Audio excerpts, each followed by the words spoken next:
welcome to prayer. Hey! Morning. We are Prayers Radio, and we are about prayer. Ernest Holmes, Science of Mind, prayer, and what works. And Affirmative today prayer, is right. no different. It's show 28, and we have a fabulous guest today. First of all, I'm Reverend Rich. This is Reverend Paul. And this is our guest. Come on, Paul, now. Ciambotti. Hey! So, as always, we're going to start off with our first thing, which of course is have Gia pray us in, and then she's going to tell us a little bit about ourselves because she is a prayer practitioner, and she'll tell us all about that in just a moment.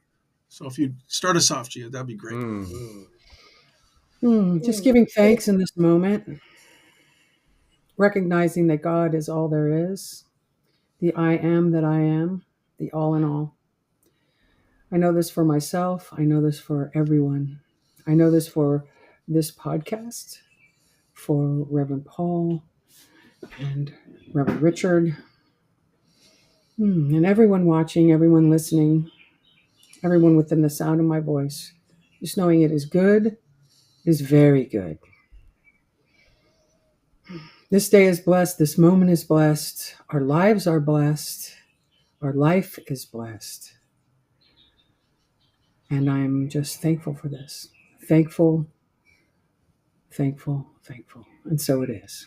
So it is. Introductions are always great.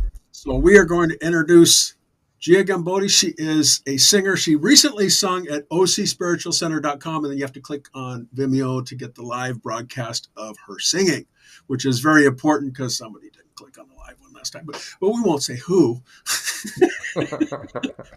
No. There we go. But anyways, the fun part about it is that she is a fabulous singer. She is a spiritual mogul, like we have had on the past on our show. And why don't you tell us a little bit about yourself?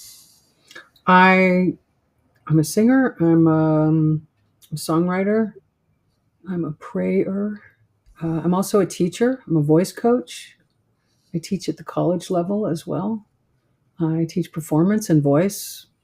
I love to deconstruct things. And so those of us that build and deconstruct and build, it's a great platform for teaching as well. So, yeah. Wonderful. A little bit of an overthinker. So this practice works for me. So we talked about Emerson University and things of that nature, which is, a lot of Ernest Holmes stuff is from Emerson himself. And look him up, folks. It's interesting. This show is about prayer, though. What works, and what is your experience on prayer? What have you learned about prayer that manifests in your life? My experience with prayer is that I guess that like even a mantra is a prayer. Every thought is a prayer. Every word is a prayer. And I think about when we breathe, the molecules of air become the prayer. It's sort of like it's everywhere. It's in us.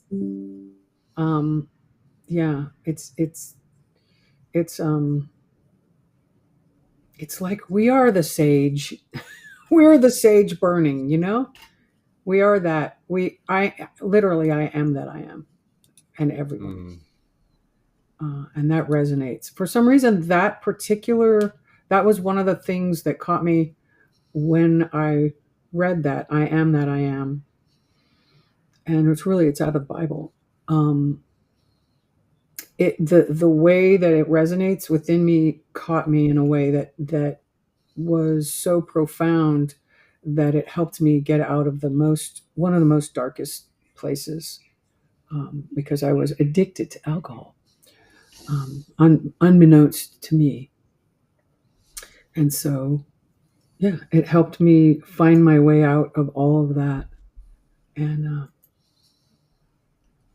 into 12 steps. I was already kind of studying mysticism at that point, so it just really added on to it. I see, then finding out that Ernest Holmes was friends with Bill W., who basically helped come up with the 12 steps. And of course it is. of course, because there's a mystical side of it. And I always said, if you took the big book, which, any person in a 12-step program, if you took the big book and put the word ego in place of alcohol, you'd have a mystical teaching, which it is Mhm. mystical teaching. So I see patterns. I don't mean that in a weird way, but I see how, like, if I take this formula, how does it work over here? How does this work here? Mm. It's like a recipe. To me, Yes. life is like a recipe. These tools are like recipes, and sometimes I add in, feel like some cinnamon, or sometimes I feel like it being the way I had it the first time I ever ate it, or sometimes I don't have any cinnamon, or I have, so I don't know if that gets really existential or not. Well, at the very beginning, you said you like to deconstruct. Yeah. Have you seen that in your prayer work as well? Yeah. uh yes. I mean, coming into um CSL and learning that there was a way to pray, Mm. steps, I always think of it as a framework. Things are a framework to me. And then, sort of like, what do we do inside of the framework? Do we step outside of the framework? How do we? I think songs are like that. It's a framework, Mm. and then you work within the framework, and then you see what else can happen within it, and without the framework, or outside, outside of the margins, as it were, like jazz. Now, how do you stay grounded in that prayer work, in that framework that you mentioned? You know, I feel like there's so much that we can do. The sort of like, there's a saying, treat and move your feet. Mm. And I feel like the move your feet part is not necessarily about the treatment. It's about like my putting our attention on something and then taking it off in a way that is not poking it. In other words, if I plant that seed of prayer, don't go digging it up. Plant the seed and then do something else in the garden, Mm. or read a book, or tell a joke, or take a walk. So how I stay grounded, it's like, I think there's a lot to it. I realize that there's, like, exercise is great, reading is great, breathing is great, conscious breathing, um, connecting with people. Mm. I do that with my students. I am always practicing without telling anyone anything, because I'm actually, yeah, and I'm always practicing. And the interesting thing is, I have Chinese students, and there's no religion in China, but truth is true. And Mm. so when I say, there's a life force in all of us, and it wants to express in this way, and you've chosen to be a singer, and this is how this works, and their eyes are like, woo, because it's truth is true. It really isn't. We don't. The words. I love getting outside of the terminologies of science of mind when I'm just in. It's taken me a really long time to learn how to get out of the terminologies so that I can just be speaking in my daily life. Um, I say my daily life. That's not fair. Speaking with people who don't have God as a thing, because the word God can get really sticky, with Yeah, triggering. depending on where you are and who you're with, and depending on how other people use it. Honestly, like, the punitive God is bad news. So We did a different shows, many gods, and Ernest Holmes talks about that, and what is God, and which God are you praying to? Because if you're Indian, you've got hundreds of gods or thousands of them, yeah. and everybody says God. Well, which God? Which Well, God are you talking about? yeah. I mean, I feel like, when you say, you speak of East Indian, and I'm thinking of the First Nation people, and how the water was God, the earth was God, the sky was God, the air was God. Like, of course, because it is. It's all God. And so you could assign a different, like a seemingly different thing to it. I think with the Western mind, I don't know that we understand that, Sekhmet and Hathor, and these are aspect, and Seshet, these are aspects of Isis. And Like Isis is Amen. an aspect, a feminine aspect of God. And then as we apply it to prayer, that's something we should look at also. Yeah. How do you, yeah. And when in Science of Mind, how do you see that? How do you see that working in your life when you're applying it using Science of Mind in your prayers, in your daily prayers, if you will? God is, God is, God is. That's how I feel about it. That I don't necessarily feel like it's different. I feel like it's part of the same thing. Does that make Oh yeah, sense? yeah. Because earlier you talked about the recipe, and we have the 5-step, 7-step, and if we really go down, we go to 3-step and 1-step, depending on how you're looking at it. As Jim Terrell talks about, 40-year minister plus. But you have a way of putting the prayer out so it's understandable, because you talked about your students and you want them to have an understanding of that introspection of themselves when they're actually, in your sense, making a prayer, but in their sense, uh, celebrating their own life, if you will. Would that be correct? Or Well, yeah, I don't think of it as prayer so much as the beingness, what that has you in here wanting to do something that's maybe difficult, or in other words, there's a part of us that is so precious, and it's a miracle. Mm-hmm. And so obviously, as a teacher, and they're in school, and we're monetized, things are monetized, and you're a pop star, or you're not a star, or you're this or that, but something has you wanting to make music, create in whatever way. Something has you, wherever you are in your life, something has you wanting to express something, and to I think it's about bypassing the judgment part. I don't think we ever get to a place. I mean, maybe. I shouldn't say that. I'll walk that back.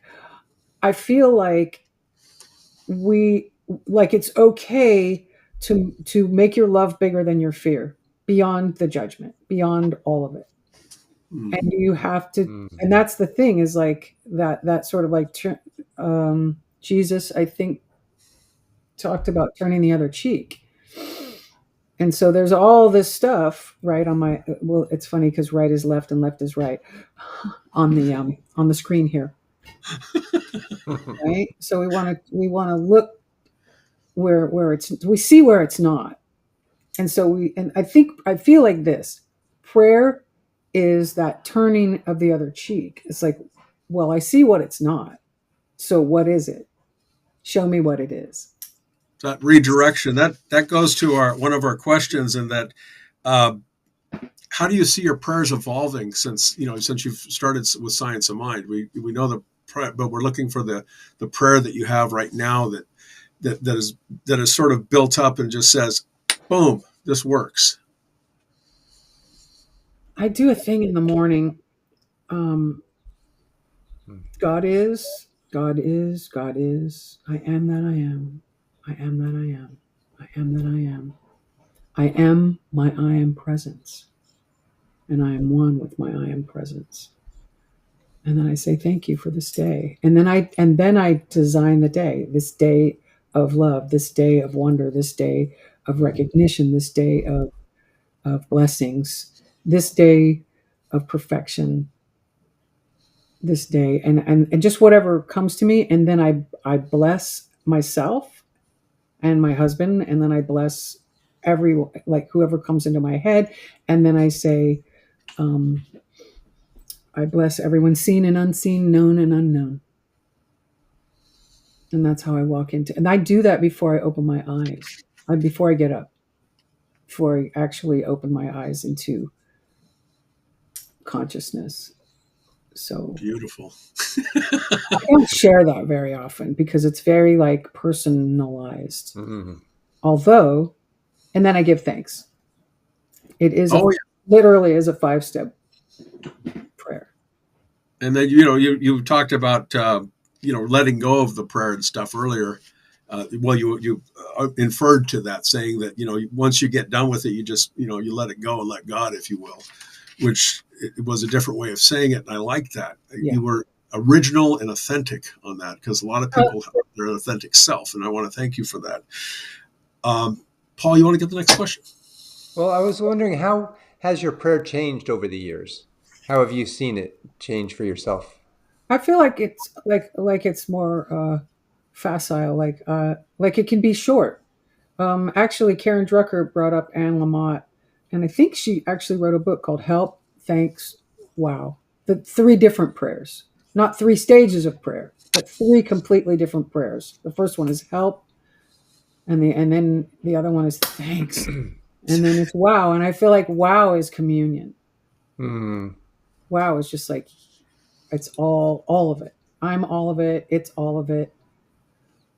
So I feel like that's evolved. Like as we know, all the major ancient cultures could track the stars, and I believe that part of the reason they could do that without any you know modern equipment is that they knew that they were a part of it. They weren't separate, Hmm. and so that sort of like in this culture we're in a lot of ways feeling so separate, and we've lost that connection of that we are it. We are it. We're part of it. The whole of God is within us, and we are in the whole of God. And I believe that as I go towards that, I'm just having a greater understanding of that. Hmm. And so, how that affects the prayer for me is that it can be that just I am that I am. Hmm. So you're present is what you're saying. Is that I am, that I am, that I am. So that it sounds like you're saying that you're present to the Yeah, specific I person mean, that is. doesn't speaking of presence, isn't that really the only place?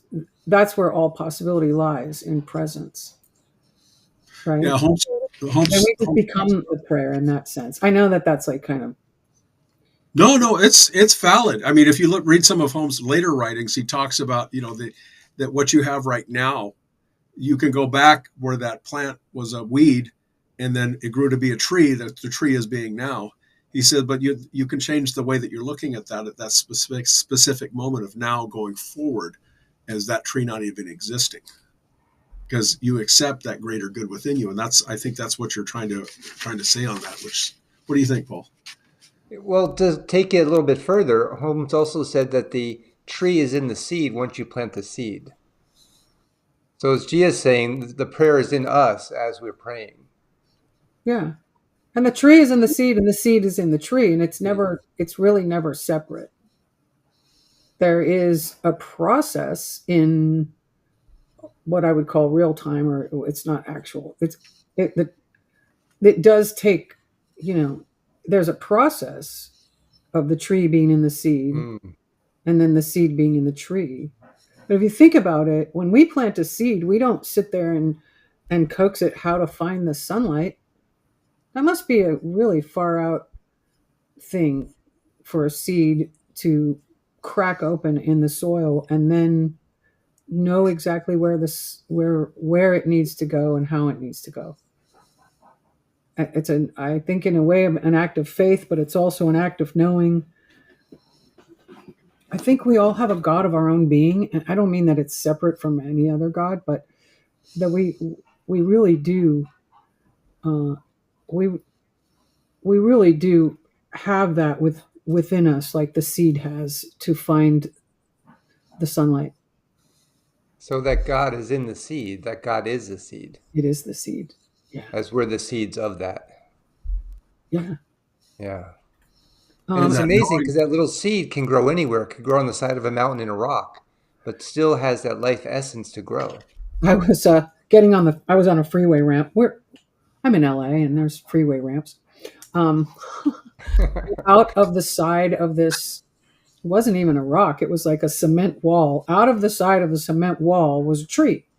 And it was like, it wasn't a giant tree, but it was growing out of the side of the cement wall, and it was about 6 feet tall, coming out the side and then going straight up. Again, the sunlight going up, Hmm. right? Wildly. I think Karen had mentioned that, like the flower that comes out of the crack of the pavement, you know?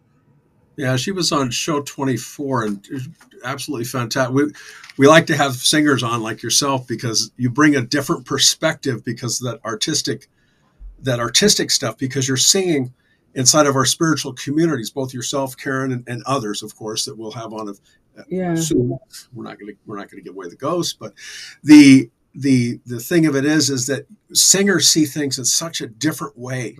They see things in a way that where they're bringing out that harmonies. Do you have any specific harmonies that you want to share with our audience, Harmonies. or something, or maybe a mantra? Because we talked about a mantra in the pre-show, some type of mantra that might resonate with our audience. And if you don't, that's okay, because sometimes I'm speechless myself. Right, Paul? Huh? Interesting. I have a couple of things that I do, but they're not actually songs or singing. Put something short if you choose to. If not, we can go to the next question.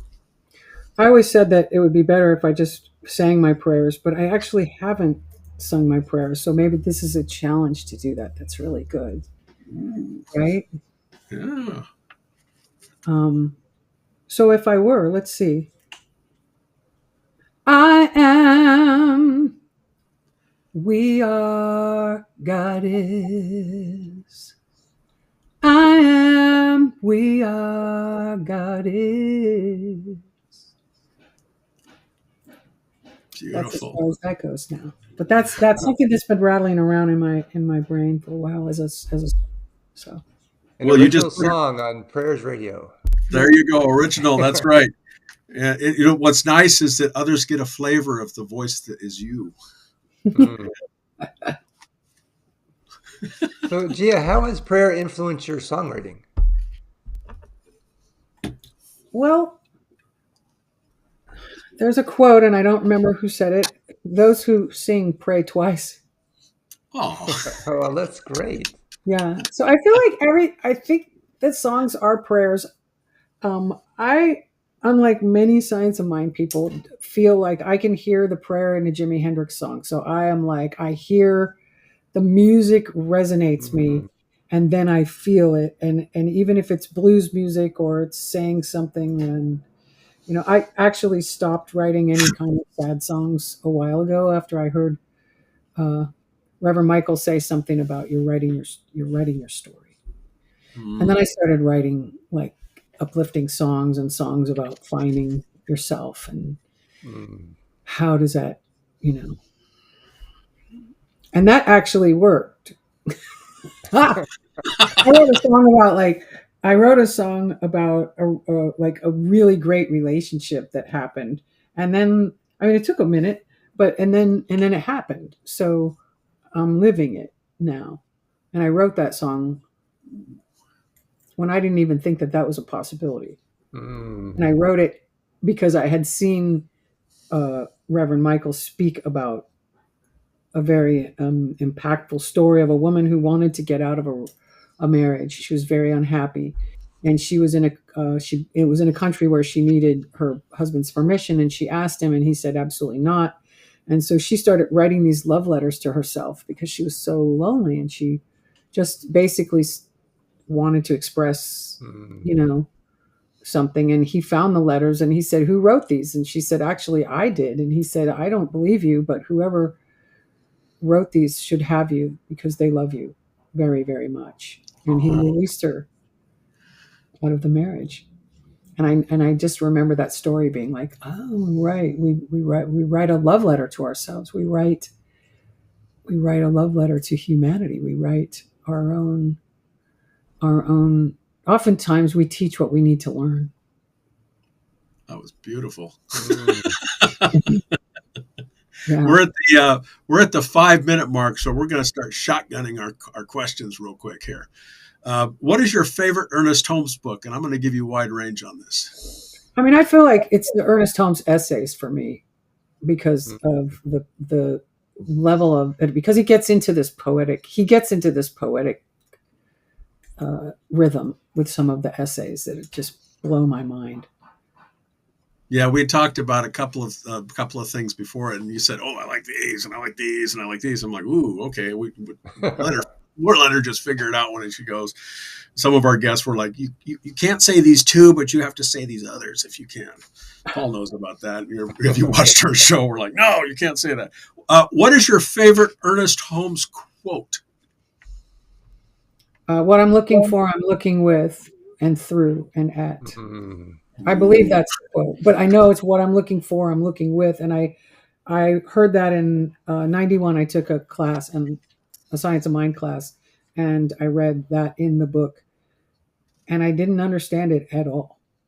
I had no clue, but I loved the way it sounded, and I wrote it on a Post-it note, and I remembered it. And then one day I was in Egypt studying the mysticism of the ancient Egyptian philosophy, and bam, I was actually on a bus with a bunch of people, and Egypt is beautiful. They have farmland, and anyway, it got like, I just went bam, and I understood.